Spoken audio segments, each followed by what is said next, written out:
अगर आपको अध्यात्म की ऊंचाई पर चढ़ना है तो एक शब्द याद कर लीजिए, सहनशीलता, तितिक्षा। इसको सदैव जीवन में, एक श्लोक गंगा किनारे हमें जीने की सामर्थ्य देता था। जब कभी हमें प्रतिकूलता दुख प्राय मिलते ही थे तो ये श्लोक, यम ही न व्यथ्यन्ते ते पुरुषम पुरुषर्षभ शम दुखा सुखाधीरम स्व अमृतत्वाय कल्पते। वो अमृत पद का अधिकारी हो जाता है जो आए हुए सारी व्यथाओं को, दुखों को मौन होकर सह लेता है, वो भगवान को प्राप्त होता है। जहां कोई कष्ट होता, बस यम ही न व्यथ्यन्ते ते पुरुषम पुरुषर्षभ शम दुखा सुखाधीरम स्व अमृतत्वाय कल्पते। हमें सहना है, हमें भगवत प्राप्ति करनी। अरे छोड़ो, इसने मारा, इसका कर्म जाने, चलो आगे, चलो आगे बढ़ो। भूख प्यास गर्मी सर्दी मान अपमान दुख सुख, ये सब इस मार्ग के यात्री को मिलते ही है। और जो इसको सह गया वो जगत पावन करने वाला महात्मा बन जाता है। वो मम भक्ति युक्तो भुवनम पुनातु, लोक के लोक को पावन कर सकता है जो भगवान के चरणारविंद में अपने चित्त को अर्पित कर दिया। इसलिए दुख ही हृदय, चाहे जितना दुख पड़े प्यारे, किसी से मत, किसी से मत, चुपचाप मौन होकर सह जाओ। तुम्हारा स्वामी विधान करके तुम्हें दुख भेजा है तो बहुत बड़ा उसमें कोई सुख है। वो मंगल भवन है, तुम्हारा मंगल होने नहीं दे सकता। दिखाई दे सकता है कि अब अमंगल हो गया हमारा, अमुक अमुक अमुक, कुछ नहीं। धैर्य पूर्वक अपने मार्ग में सीधे चलते रहो। उसका विधान आया है, वो दुखद हो या सुखद, सुखद है तो हर्षित मत हो, दुखद है तो शोकित मत हो, आगे बढ़ो। देखो ये अध्यात्म है, ये कमर कस लो कि इस जन्म में मुझे इस भव समुद्र से पार होना ही है।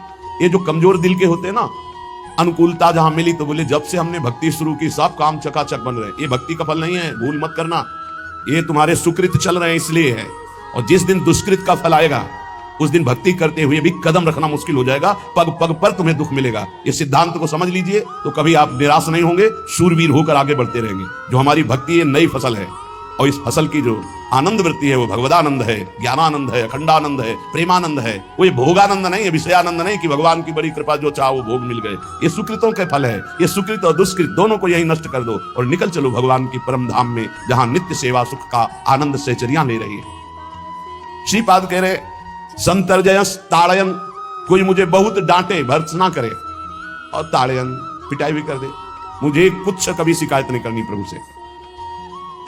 देख रहे हैं ना, वो उन्होंने विधान किया है ना कि इसको पीटो, तो हम चुपचाप पीट लेंगे, किसी से नहीं कहना। रहीमन मन की मन व्यथा रखिए मन में गोए, सुनी चले हैं लोग सब बांटने। इसलिए असंगो हम, असंग किससे कहें अपने दुख सुख की बात। अपना दिल तो दिलवर को दे दिया, जो बीते सो दिल तो उनके पास हो, तो जाने दुख सुख की बात, हम क्या जाने, हम तो बस आपके हैं। मौन, अपने विषय में न सुख की बात करे न दुख की, मौन बात करे तो प्रभु की करे, नहीं तो मौन।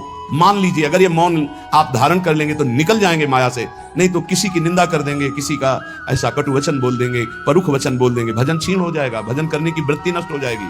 सैकड़ों लोगों के प्रश्न है कि पहले भजन अच्छा होता था अब नहीं होता। उसमें दो बातें होती है, एक तो भजन की ऐसी भूख बढ़ गई है कि अब उतने भजन से नहीं और भजन होना चाहिए। ये उत्तम महापुरुषों की कृपा पात्र भक्तों की वृत्ति होती है।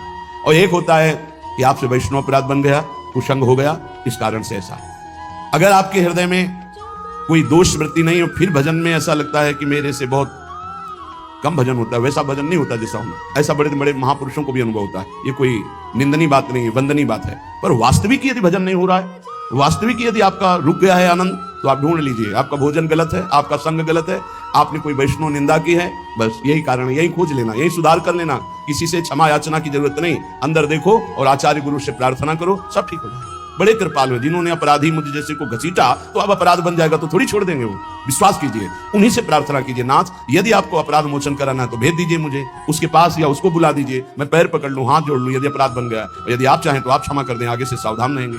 बड़े कृपालु हैं प्रभु, क्षमा कर देते। भजन की वृत्ति को रुकना, ये सहन मत कीजिए। समय नहीं है कि आज नहीं तो कल भजन चल पड़ेगा, नहीं, तुरंत वाचिक में आ जाइए, तुरंत वाणियों का गायन कीजिए, नाम कीर्तन कीजिए, ढूंढिए अपराध क्या बना जो आंतरिक हमारा भजन रुक गया, और प्रभु से प्रार्थना करके उसको चलवाइए। वो बड़े कृपालु है, क्षमा कर देंगे। अगर आपने प्रगट में किसी का अपराध किया और वो उपस्थित हो तो जाओ उनके चरण पकड़ो, उनसे प्रार्थना करो। भजन का रुकना सहन मत करो, बहुत कठिन है भजन करके भगवत प्राप्ति करना। वो हमारे अंदर सरलता पूर्वक भजन चल रहा है, उसको बचाओ। किसी की निंदा मत करना, किसी की अवहेलना मत करना। तुम्हारी कोई निंदा करे, तुम्हारी अवहेलना करे, सह जाना कह रहे हैं। इसमें क्या संतर्जय ताड़यन बंधनन, यदि वो कहीं मुझे बांध दें मैं बंधना भी स्वीकार कर लूंगा। ऐसा भक्तों को कोई बांधता है क्या? हाँ बांध देते। तितिक्ष ब्राह्मण की कथा में पढ़ी है, उसको बांध दिया। एक सखी बहुत भजनानंदी थी, उसके परिवार के लोग रोज उसे पीटते थे और उसे बांध देते थे। सबको बाई नाम उसका सखी का था। एक सखी बहुत नागरीदास जी के संग में रहकर भजन की वृत्ति उच्च कोटि की सीखी थी, भागमती बाई। उनके पति ही उनके ऊपर सैया लगाकर नई नवीन रानी के साथ बैठते हुए ऐसा पिटाई करते, इतना कष्ट देते, पर वो उच्च कोटि की ऐसी महान वक्ता परम सिद्ध बरसाने के जो वास करने वाले अपने नागरीदास जी थे, हरिवंश महाप्रभु के शरणागत, उनके सत्संग से ऐसी उच्च कोटि की दशा प्राप्त हुई, उसे कोई फर्क नहीं पड़ा। उसके वो कष्ट देने के लिए उसके ऊपर सैया लगाते, राजा थे और नवीन रानी के साथ उसके ऊपर बैठते, उपद्रव करते, मारते पीटते, लेकिन वो सम रहती। संतर्जयस ताड़यन बधनन शांत, वो देख रहा है, बस तुमको यही सोचना, वो देख रहा है, मेरा स्वामी देख रहा है, वो देखते हुए मौन है ना, वो चाह रहा है ना, तो तेरा किया मीठा लगे, बस बात समझ लो। इतना तो बहुत बड़ी वस्तु प्राप्त होगी, बहुत बड़ी। एक मिट्टी जब कुम्हार को अर्पित हो जाती है तो पीट पीट कर एक छोटा राई भर भी दाना नहीं रहने देता, क्योंकि राई भर भी अगर दाना रहा वहीं से मटकी फूट जाएगी, राई भर भी अहंकार रहा वहीं से भक्ति रस निकल जाएगा। पीट पीट के उसको एकदम बराबर, फिर भी चैन नहीं, जल डाल के रौंदा, फिर भी चैन नहीं, हाथों से मल कर अपने अनुसार बनाया, फिर चाक पे चढ़ाया, जो चाहा आकार दिया, सूर्य के ताप में तपाया, फिर उसको दहकते हुए आवे के बीच में रख के पकाया, फिर उसमें रस रखने लायक क्षमता आ गई उस मिट्टी में। ऐसे ही हम जब संत महापुरुषों को, श्री भगवान को समर्पित होते हैं तो ये सब होगा। रस रखने लायक हृदय तभी होता है जब आवे में तपता है, इसलिए तैयार रहो। तभी नागरीदास जी ने कहा, बड़ो ही कठिन है भजन ढिक ढरिबो। एक सूरवीर योद्धा की तरह जैसे उसके अंग घाव से युक्त होते हैं, वो कदम पीछे नहीं आगे ही बढ़ाता है, ऐसे भजनानंदी चाहिए। चाहे मुझे चोर कहा जाए, पतित कहा जाए, गाली दिया जाए, मुझे मारा जाए, बांध लिया जाए, तो भी मैं भगवान पर दोषारोपण नहीं करूंगा। मैं यही निश्चय करूंगा, प्रभु मेरे देख रहे हैं, जोई जोई प्यारो करे सोई मोहि भावे, उनका विधान परम मंगलमय है। अंतः क्लेश मतीव दुस्सह तरम प्राप्नोति नाना विधि। मुझे अंदर से भी बहुत पीड़ा दी जाए, काम पीड़ा, क्रोध पीड़ा, लोग बाहर से तो ये दिया जाए और अंदर से भी ये दिया जाए, तो भी हे प्रिया जो आपसे नहीं कहूंगा। प्रेम में कभी शिकवा शिकायत नहीं होती, ना इष्ट से और अपने प्रीतम के विधान से दिए हुए कष्ट को हम दूसरे से कह दें, धिक्कार है हमारी प्रीति को। प्रीतम सहावे और मैं दूसरे से शिकायत करूं? नहीं, हर विधान आपका सहो। ये प्रेम है मस्ती का, ये लज्जू पंजू ऐसे काम नहीं है इनके। ये तो देखते हैं पैर धर के अगर गर्म लगा तो हटा लेंगे, मत रखना गर्म ही गर्म है। और छाती मजबूत करके कि आग पे चलूंगा, तो पैर रखोगे तो चंदन हो जाएगा आग में भी। पूरे जीवन की बात कह रहा हूं, पूरे जीवन की। सोचो उस समय जब 13 वर्ष की अवस्था है और घर से निकले थे, कोई साथी नहीं है, कोई समझाने वाला नहीं, और आज इतना जीवन हो गया इसी यार के सहारे हुआ। इसी यार, ना 1 रुपया कभी था, न रहा है, न रहेगा। प्रेमानंद का 1 रुपया नहीं, प्रेमानंद की एक वस्तु नहीं, ना रहा ना रहेगा। हाँ, प्रेमानंद की सब वस्तुएं हैं, ना होते हुए भी पूरा विश्व मेरा। क्यों? प्रेमानंद भगवान का है, भगवदानंद को प्रेमानंद कहते, वही संपत्ति। जीवन भर एक ही साथी रहा है, और हे नाथ ऐसी कृपा करना अब दूसरा साथी बने ना। अब आओ तो मृत्यु रूप में ही आओ, और किसी रूप में मत आना। साथी हो तो आपका साथ हो, सर्वहरण करने वालों में मैं मृत्यु हूं, बस उस रूप का इंतजार है। आओ उस रूप में, समेट लो अपनी लीला। बस कभी किसी से शिकायत, कभी किसी ने कैसे हो, आनंद है। नहीं सुना है किडनी खराब है, तो सुना ही होगा, कोई दुख नहीं, कोई दुख नहीं। वर्तमान दुख वर्तमान के आनंद से बहुत छोटा है। क्या दुख है? स्वामी के द्वारा दिया। ये आप हमारी प्रार्थना मान लीजिए, इस मार्ग में चलने पर जो दुख मिले कभी किसी से कहना नहीं तो प्रीति में कलंक लग जाएगा, वो तुम्हें प्रभु से हटा देगा। नहीं, रहीमन मन की मन व्यथा रखिए मन में गोए, सुनी चली है लोग सब बाट न लिए। ये भगवत मार्ग शूरवीरों का मार्ग। कभी अपनी अंतर व्यथा को किसी से मत कहो। जीवन में अगर कोई हमें कष्ट दे रहा है तो हमारा कर्म है, ना कि कोई व्यक्ति। ये बिल्कुल सिद्धांत तक चर्चा समझ लो। वही व्यक्ति जो मुझे द्वेष करता, वही व्यक्ति जो मुझे कष्ट और दंड देता, वही व्यक्ति प्रणाम करके छाती से लगाकर आंसुओं की धारा से अभिषिक्त किया, तो वो व्यक्ति था या कर्म? जब कर्म भोग हो गया तो वही हृदय से लगा के अश्रुधारा से क्षमा कीजिए, बहुत ऐसा नहीं, आप तो बड़ी कृपा की। व्यक्ति कभी कष्ट नहीं देता, मेरा कर्म उसके ऊपर सवार होकर मुझे दंड देता, इसलिए मैं किससे कहूं? अपनी जबान से दांत कट जाए तो किससे कहूं? ये जो दांत, इससे जबान हमारी पीड़ा को किससे कहूं? अपने हाथ से चोट लग जाए किसको कहूं? ऐसे सब आत्मस्वरूप हैं, हमारा कर्म ही उनके ऊपर सवार होकर हमें दंड दे रहा है। इसलिए भाई, श्रीपाद का सिद्धांत जो कह रहे कि अगर भगवत प्रेम प्राप्त करना है तो मुंह बंद। 22 बाजार में कोड़े मारे गए, एक बार भी श्री कृष्ण से नहीं कहा। पूज्य भाई जी महाराज का जीवन कष्ट में है, कभी श्री कृष्ण से नहीं। बाबा नहीं सह पाए, बाबा ने श्री कृष्ण से कहा, श्री कृष्ण चंद्र से, ये क्या है, इतना कष्ट क्यों दे रहे हो उनके शरीर को? तो मुस्कुरा दिए, बोले मैं नहीं दे रहा हूं, ये तुम्हारे कर्म का फल भाई जी भोग रहे हैं। ऐसा? बोले हाँ, सीधे अस्पताल गए, भाई जी से कहा कि आप हमारा प्रारब्ध क्यों भोग रहे हैं? तो कहा आज ये कौन सा खेल रच रहे हो बाबा, क्या बात कर रहे हो, जीव का अपना कर्म भोगना होता है किसी और का निजीकृत कर्म भोग? तो उनका आप हमको बहका नहीं सकते, हमें परम तत्व से पता चला है कि आप हमारे कर्म। तो हंस दिए भाई जी और बोले देखो हमें कोई फर्क नहीं पड़ता, आपको फर्क पड़ जाता, आप चढ़ो, जिस साधना की चढ़ाई पर चढ़ रहे चढ़ो, मंगलमय श्री कृष्ण तुम्हारी यात्रा को पूर्ण करें। हम तो अस्पताल में पड़े पड़े प्रिया प्रीतम के साथ खेल रहे हैं, कोई फर्क नहीं पड़ रहा। बड़े महापुरुषों ने अपने कष्ट की तो बात जाने दो, दूसरों के कष्टों को लेकर भोगाए। हम जरा सा कष्ट आ जाए तो बोले हमारी अंदर श्रद्धा थी अब खत्म हो रही क्योंकि कष्ट आने लगा। उसमें भगवान का क्या दोष है?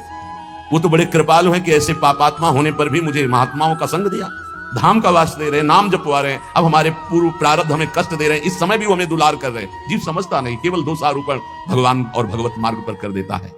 इसलिए उपासक को अंतः क्लेशमति व दुस्सहतरम, ये जो आप काम क्रोध से जल रहे हो ना, ये तपस्या है, इसका बहुत बड़ा लाभ मिलेगा।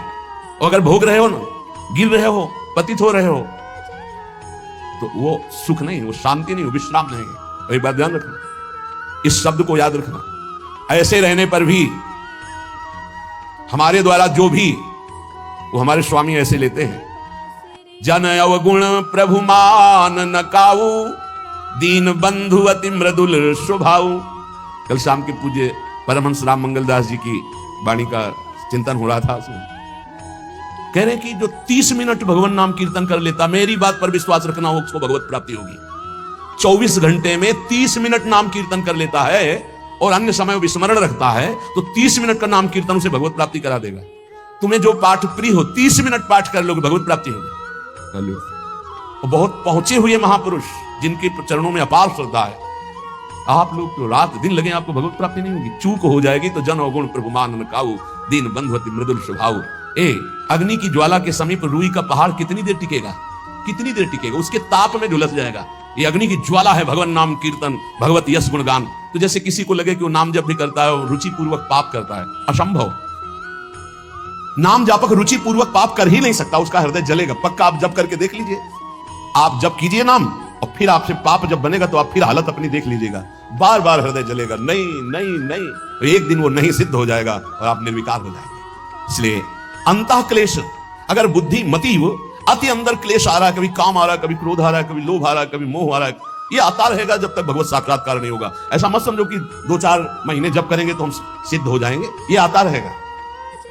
ये बहुत भागवतिक शक्ति से संपन्न है विकार, कोई साधारण नहीं है कि तुम माला जपोगे वो नहीं आएगा, माला जपते समय ही आएगा। ये भागवतिक शक्ति से संपन्न, काम क्रोध लोभ मोह तब त्रिभुवन को प्राप्त कर रहे हैं। ये भगवान के पावर से शक्तिमान है। तुम्हारा अहंकार जब गलित हो जाएगा तो इनका आना ही बंद हो जाएगा। जब तक अहंकार रहेगा तब तक ये आते रहेंगे। तो जो तुम्हारे अंदर जलन हो रही, मत कहो किसी से, सह जाओ, यही तपस्या हो जाएगी, यही भगवान की प्राप्ति का हेतु हो जाएगा। प्रभु के लिए थोड़ा कष्ट सहकर आप आगे बढ़कर देखिए वो कितना आपको प्यार देते हैं। यही कष्ट सहना है, आंतरिक विकारों को सहना, बाहरी प्रहारों को सहना, कभी किसी से ना कहना, ये भक्तों का स्वभाव। मौन, इसीलिए वाणी से मौन, कुछ ना बोलना। हमने एक संत भगवान को देखा है 22-23 वर्ष पहले वृंदावन में, कच्चा मार्ग था, एक बोरा रखते थे, ऐसे पागलों जैसा भेष था।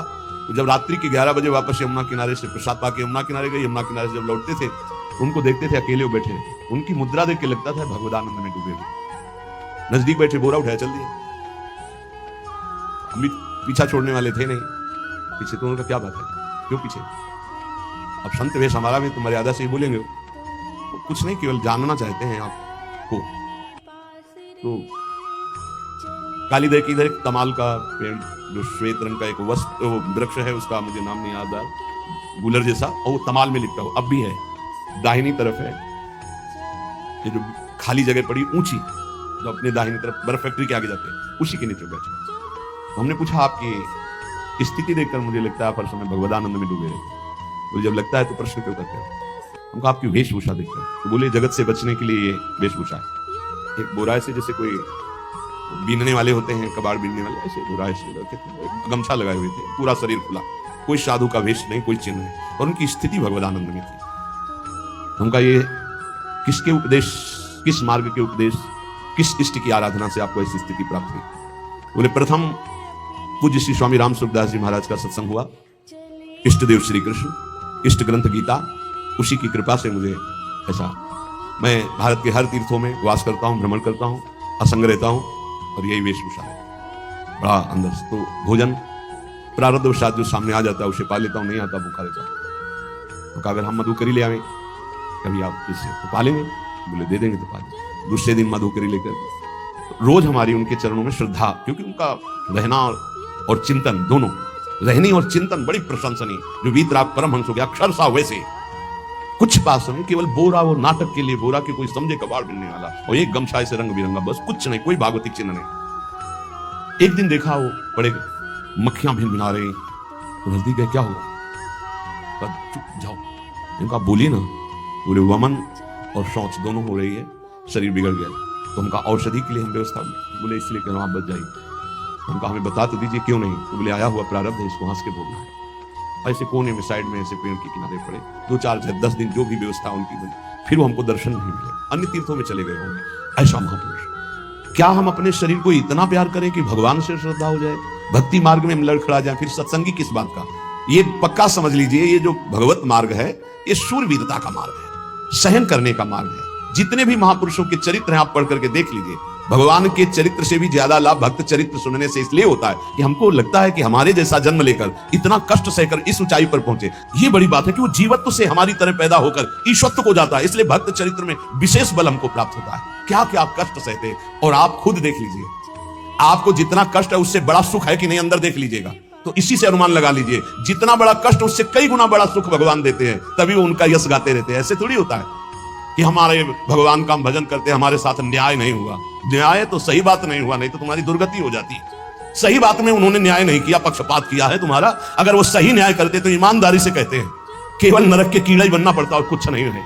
खूब देख लो, डबल चेहरा होता है, एक सामने का चेहरा देख रहे हो और एक एकांत का चेहरा होता है, डबल चेहरा होता है। और भगवान डबल रखो चाहे तिबल, सब देखते हैं, सब हम बैठे हुए देख लो ईमानदारी से वृंदावन की भूमि। एक चेहरा है जय श्री राधे, और एक चेहरा है जो राक्षस है अंदर बैठा। देख लो, अंदर देख लो, बिल्कुल इस समय सीसी कैमरे में हो, अंदर देख लो, एक राक्षस बैठा है और उस राक्षस ने जो जो करवाया आप लिखो रजिस्टर में, तुम्हें याद है जितना, और इसके बाद आप न्यायाधीश बनो, फिर आपकी क्या दुर्गति होती उसका। इससे ऐसे होता है, हे प्रभु तभी त्राहिमाम मचता है, तब उनकी कृपा नजर आती है कि बोले भगवान ने न्याय नहीं किया। हम कहते सच्ची बात तुम कह रहे हो प्यारे, न्याय नहीं किया इसीलिए बचे हुए हो। अगर वो न्याय कर देता, पक्षपात न लेता तुम्हारा, तब तुम्हारे होश उड़ते, चाहे जो कोई हो, अपना रजिस्टर जांच के देख लो। इसलिए कहते हैं कि सबकी जीवनी शुक्ल पक्ष की लिखी जाती है, कृष्ण पक्ष की तो केवल उसी की छाती जानती है, दूसरा नहीं। हृदय में जितने विकार, हृदय में जितना अंधकार, हृदय में जितना कूड़ा करकट, वो तो हम जानते हैं कि हमारी स्वामिनी की कृपा ने कितना निर्मल किया है। तब उनकी स्वामिनी जी मुझ जैसे अपराधी के अपराधों का विस्मरण करके आप ऐसी कृपा, तो आपको लगता है कि संतों की दैन्य भाषा होती है। नहीं, ईमानदारी से संत कभी झूठ नहीं बोलते।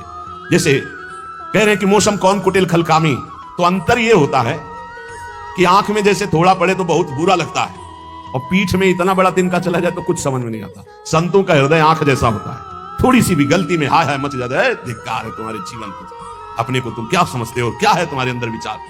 और जो मलिन अंतःकरण वाला था, भारी भारी पाप करके भी उसको पश्चाताप नहीं होता। संत जनों को एक पाप की जरा सी वृत्ति की आभास स्फुरना, वो पूरा पाप नजर आने लगता है उनको, क्योंकि इतना निर्मल हृदय होता है।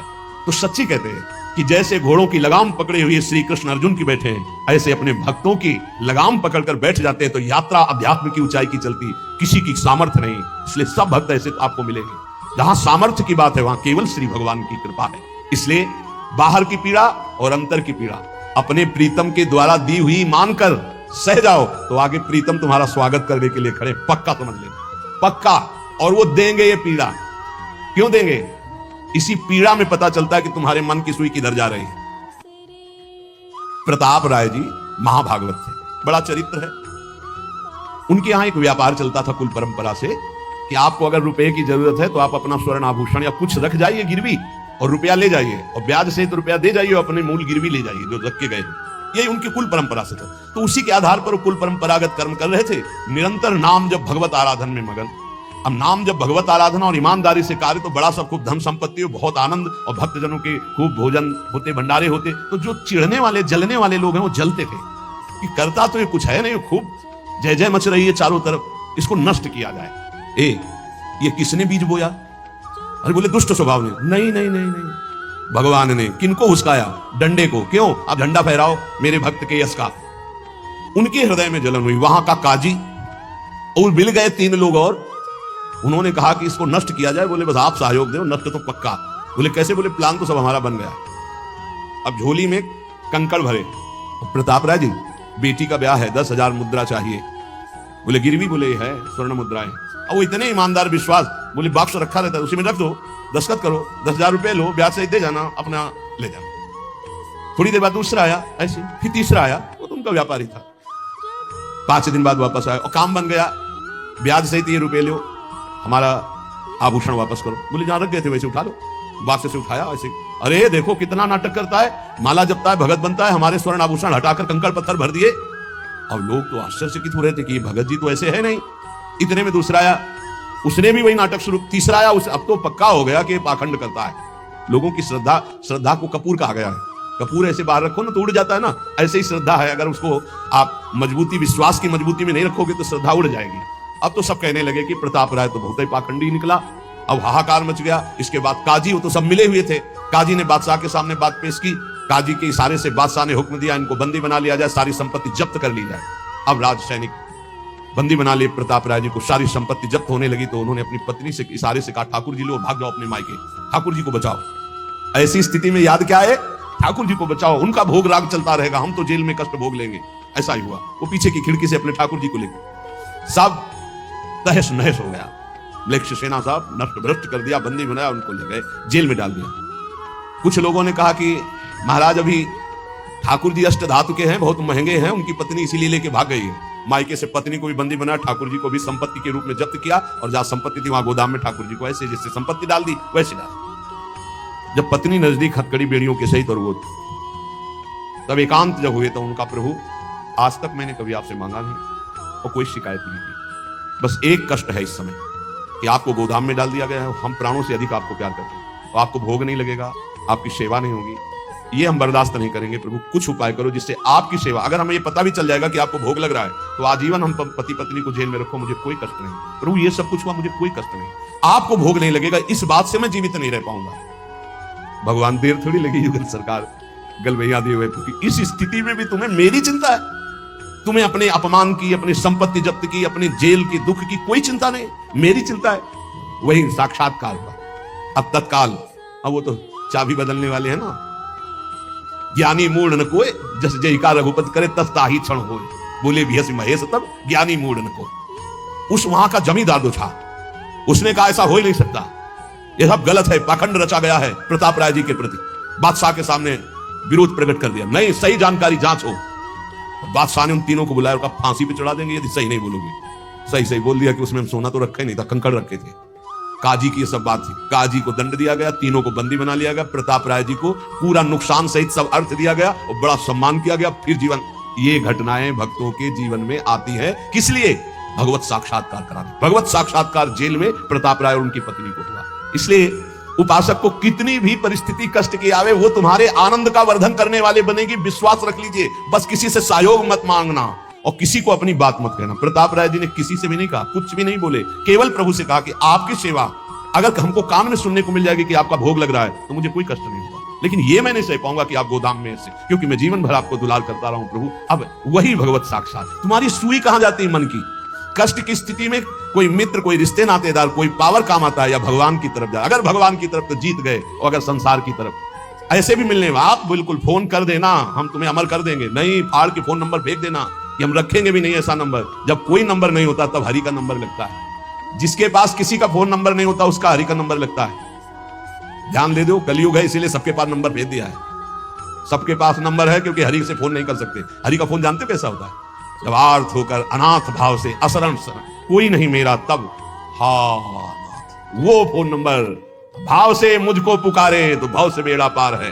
भाव पूरित टेर ही करती मुझे लाचार है। भाव बिना भगवान आवाजें नहीं सुनते, भाव सुनी पुकार भगवान नहीं सुनते। भाव कब आता है? बाजार में थोड़ी मिलता है। किसी से हमारा संबंध नहीं। ये जीतना है तो ये बातें पकड़ लो सत्संग की। कोई विपत्ति दुख आने पर अगर किसी का नंबर आपको याद आवे कि अगर हमें विपत्ति आएगी तो कौन सा नंबर याद आएगा? बोले अमुक का, उसको डिलीट कर दो। नहीं, अमुक का नंबर नहीं रखेंगे हम, श्री जी का। श्री जी का नंबर क्या है बताया तुम्हें? क्या है? बस कोई नंबर नहीं तो श्री जी का नंबर। हे लाडली, हे प्रिया, कोई है ही नहीं अपना, कोई है ही नहीं तो कौन है? सच्ची बताते हैं, एकदम नंबर। एक घंटी में फोन उठा लिया जाता है, एक गजेंद्र ने जब देखा कि कोई मेरा सहयोगी नहीं, हारी री नहीं पहुंच पाया, काम हो गया। हरि पूरा नहीं कर पाए, काम हो गए। गोविंद यही प्रकट हो गए, वस्त्रावतार। ये नंबर है हरि का। जब तक पांडवों की तरफ, भीष्म की तरफ नंबर नहीं लगा, दांत तक पकड़ा, नंबर नहीं लगा, और जब छोड़ दिया, कहा गोविंद, बस नंबर लग गया।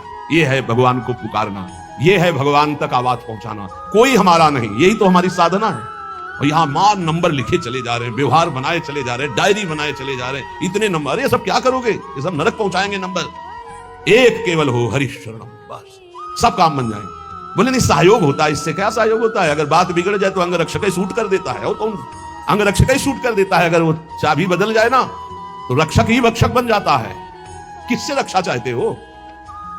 जो काल का भी शासन करने वाला है, उससे रक्षा चाहो। देखो सच्ची बात, ये केवल प्रवचन नहीं कर रहे, हृदय की बात कर रहे। मान लीजिए मेरे प्रभु ऐसे कोई महान नहीं है, वो जिसको महान करते हैं वही महान हो जाता है प्यारे। ऐसे हाथ हटा ले तो सब हान ही हान है, कोई महान ही नहीं है, महान नहीं। वो हटा ले तो बस उन्हीं से महान है, सच्ची कहते हैं उन्हीं से बहाल है। तभी बात खुल जाए तो असलियत समझ में आ जाए। और वो जानते हैं, और वो जानते हुए हमें नमस्कार करवा रहे, प्रणाम करवा रहे, भोजन दिला। अरे जय बोलो उनकी। हमारे साथ भगवान ने क्या किया? अरे तुमने भगवान के साथ क्या किया? कितनी कृपा की भगवान ने। इतने अपराध का दंड जानते क्या होता है? पूरा जीवन बर्बाद हो जाए। और यहाँ पूरे जीवन अपराध कर रहे हो, जीवन आबाद किए हुए हैं ऐसे प्रभु के प्रति। हम इसलिए कह रहे हैं, जो कहते हैं ना हमारी भगवान पर श्रद्धा नहीं रहेगी, तो तुम्हारे ऊपर हमारी श्रद्धा नहीं रहेगी। देखो ना कहां श्रद्धा लायक हो तुम, क्या हो तुम। ये हम असलियत कह रहे हैं।